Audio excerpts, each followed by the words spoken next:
¿La Tierra es plana o esférica? En 1969 el hombre fue por primera vez a la Luna o fue todo un montaje. Son dos preguntas que personalmente me generan otra tercera. ¿Existe vida inteligente en la Tierra? Hablar de Tierra plana es burlarse de los grandes genios como Copérnico, Einstein, Newton, Galileo Galilei, Stephen Hawking y otros miles de astrofísicos y científicos actuales que han contribuido a que sus investigaciones hayan cambiado a la humanidad. Investigadores que contribuyeron al desarrollo de inventos, procedimientos, teorías y estudios que proporcionaron una mejor calidad de vida, así como un mejor entendimiento del mundo que nos rodea. Gracias a sus estudios fue posible la creación de importantes avances tecnológicos o incluso el descubrimiento de medios que ayudaron a mejorar la salud de millones de personas. Sé que defender que la Tierra es esférica en frente de los terraplanistas, que es así como se llaman, es inútil, ya que los escépticos siempre serán escépticos, aunque las pruebas fuesen abrumadoras y evidentes. Igualmente pasa con los que creen que los humanos jamás fueron a la Luna y que todo fue un montaje. En este vídeo aportaré evidencias que demuestran que la Tierra es esférica y que sin duda el hombre ha ido a la Luna. Vamos con el vídeo.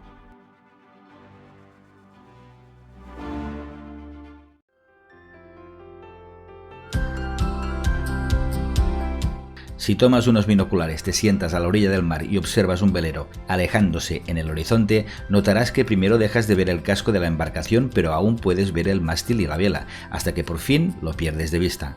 Si la Tierra fuera plana, notarías que el velero se hace más pequeño a medida que se aleja, pero siempre lo verías completo. Pasaría lo mismo si el velero se acercara. Primero verías el mástil y a medida que se aproximara podrías ver el casco.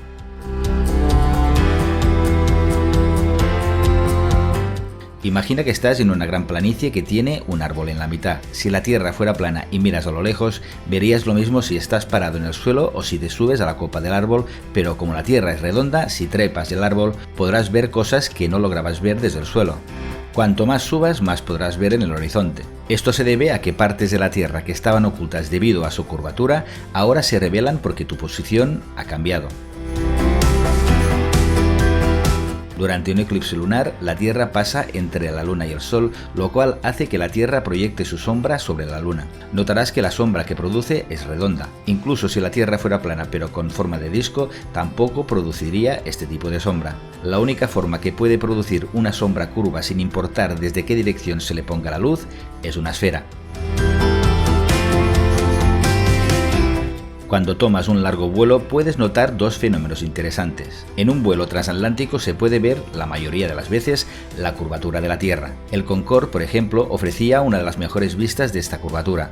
Se estima que la curvatura de la Tierra comienza a notarse a partir de los 10 kilómetros de altitud y se hace aún más evidente a partir de los 15 kilómetros. Otro hecho es que los aviones pueden viajar en línea relativamente recta durante mucho tiempo sin salirse por ninguno de los supuestos bordes del planeta. Incluso pueden dar la vuelta al mundo sin hacer escalas.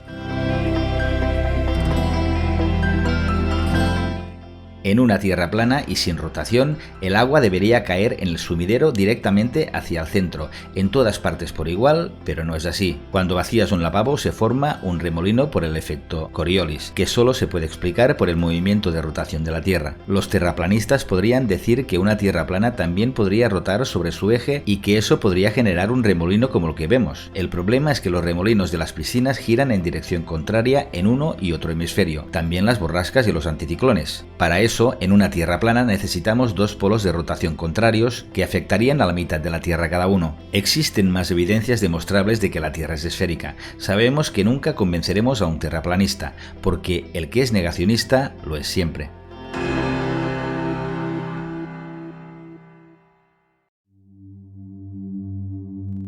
Hace 50 años que Neil Armstrong se convirtió en la primera persona en pisar la Luna, seguido de Buzz Aldrin. It's one small step for man, one giant leap for mankind. Apenas meses después de este logro de la NASA, ya se publicaban las primeras sospechas que apuntaban a un montaje. A pesar de que estas sospechas se han rebatido incontables veces, sigue habiendo webs, libros y artículos dedicados a defender la conspiración. En mi canal realicé una encuesta en la que la pregunta era esta. En 1969 el hombre fue a la Luna. ¿Tú qué crees? Las respuestas de sí alunizó obtuvo solamente un 57% de los votos frente al 43% de la respuesta fue un montaje.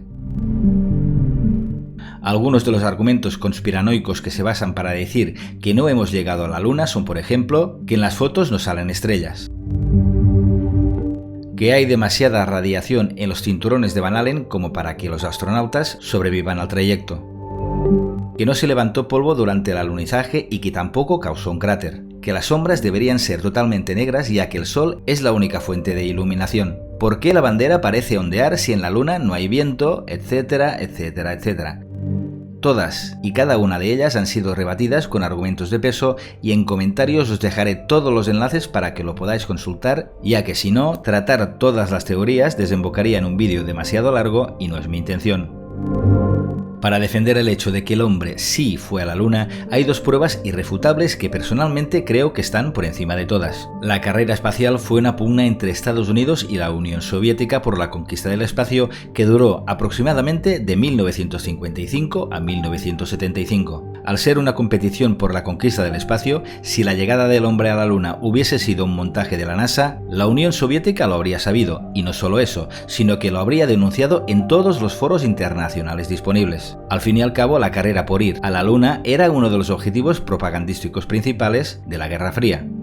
La Unión Soviética, que escuchaba las señales de las misiones Apolo desde bases militares, nunca cuestionó la llegada de los astronautas americanos a la Luna. Es más, por medio de la prensa reconocieron que los americanos les habían ganado la partida.